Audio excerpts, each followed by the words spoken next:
आज मैं सुनाने जा रही हूँ भक्त और भगवान में प्रेम कथा। एक बार संत सूरदास जी को एक सज्जन ने भजन के लिए आमंत्रित किया। भजनोपरांत सज्जन को उन्हें घर तक पहुँचाने का ध्यान ही नहीं रहा। सूरदास जी ने कहा उसे तकलीफ नहीं देनी चाहिए और खुद ही लाठी लेकर गोविंद गोविंद करते हुए अंधेरी रात में पैदल ही अपने घर की ओर निकल पड़े। रास्ते में एक कुआं पड़ता था।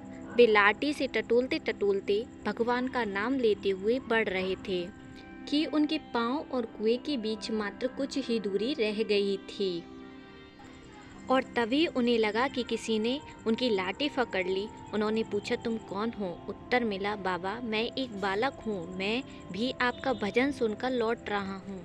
देखा कि आप गलत रास्ते पर जा रहे हैं, इसलिए मैं इधर आ गया। चलिए आपको घर तक छोड़ दूँ। सूरदास जी ने पूछा, तुम्हारा नाम क्या है बेटा?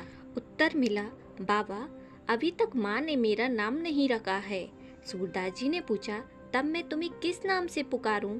उत्तर मिला, कोई भी नाम चलेगा बाबा। सूरदास जी ने रास्ते में और भी कई सवाल पूछे और तब उन्हें लगा कि हो ना हो यह कन्हैया है।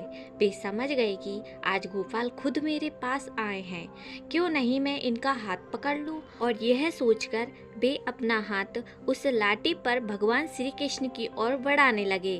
भगवान श्री कृष्ण उनकी यह चाल समझ गए। सूरदास जी का हाथ धीरे धीरे आगे बढ़ रहा था। जब केवल 4 अंगुल अंतर रह गया तब भगवान श्री कृष्ण लाठी को छोड़कर दूर चले गए और जैसे ही उन्होंने लाठी छोड़ी सूरदास जी विहल हो गए और उनकी आंखों से अश्रुधारा वह निकली और वे बोले, मैं अंधा हूँ और ऐसे अंधे की लाठी छोड़कर चले जाना कन्हैया तुम्हारी बहादुरी है क्या? और फिर उनके श्रीमुख से वेदना के यह स्वर निकल पड़े, हाथ छुड़ाए जात हो निर्बल जानी के मोए, हृदय से जब जाओ तो सबल जानूंगा तोए। सार है मुझे निर्बल जानकर मेरा हाथ छुड़ाकर जाते हो, पर मेरे हृदय से जाओ तो मैं तुम्हें सबल कहूँ। तब भगवान श्री कृष्ण जी ने कहा, बाबा अगर मैं ऐसे भक्तों के हृदय से चला जाऊँ तो फिर मैं कहाँ रहूँ?